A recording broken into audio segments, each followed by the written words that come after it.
the transformation of sentence ইংরেজি দ্বিতীয় পত্রের একটা গুরুত্বপূর্ণ অংশ।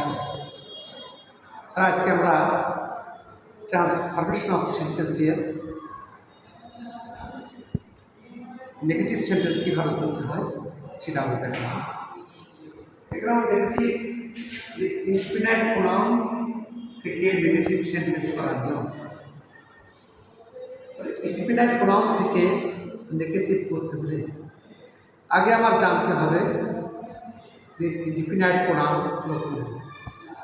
তাহলে আমরা জানি ইনফিনাইট প্রোনাউন হচ্ছে ইজ, এভরি, ক্যান, সাম, এগুলো হচ্ছে ইনফিনাইট প্রোনাউন। এই ইনফিনাইট প্রোনাউন এর পরে যদি কোনো নাউন বা নামবাচক ওয়ার্ড এর উল্লেখ থাকে তাহলে তার নেগেটিভ সেন্টেন্স করার গঠন কীভাবে আছে। গঠন প্রথমে আছে কি indefinite pronoun here there is no person. তাহলে ইনডিফিনাইট প্রোনাউন তো আমরা আগে জানি যে ইজ অ্যান্ড আদার বাক্যের শুরুতে ওই চাইতে যে কোনো একটা থাকতে পারে সেটা here there is no person. এরপরে এভরি ইজ আদার, এরপরে যে নাম থাকবে, যে নামবাচক ওয়ার্ড থাকবে সেটা বসবে। তারপর কি বসে একটা বার্ড বসে। বার্ড বসানোর পরে ওই নামের পরে আর যে যে ওয়ার্ড ছিল সেগুলো বসবে। যেমন আমরা একটা দেখাচ্ছি যে এই এভরিতে এখন বসবে দেয়ার ইজ নো, তাহলে বসায়, তাহলে দেয়ার ইজ নো, তাহলে এই ইনফিনাইট প্রোনাউন দেয়ার বসলো দেয়ার ইজ নো। তারপর কি গঠন লেখা আছে নাউন, তাহলে এখানে নাউন কি আছে মাদার, তাহলে মাদার বসবে, মাদার।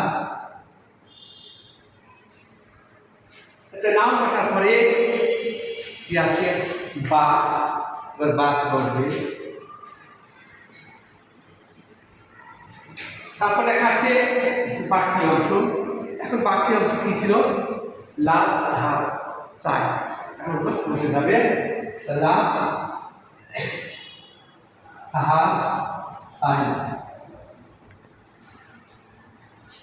অনুরূপভাবে এখানে ইনফিনাইট প্রোনাউন ইজ আছে, is there, there is no বসবে, দেয়ার ইজ নো। তারপরে এই বাক্যে নাম ছিল হচ্ছে ম্যাপ, ম্যাপে বসবে। তারপর কি আছে নাম বসলো, তারপরে বাঘ, বাঘ বসবে। তারপরে বাক্য অংশ বসে যাবে।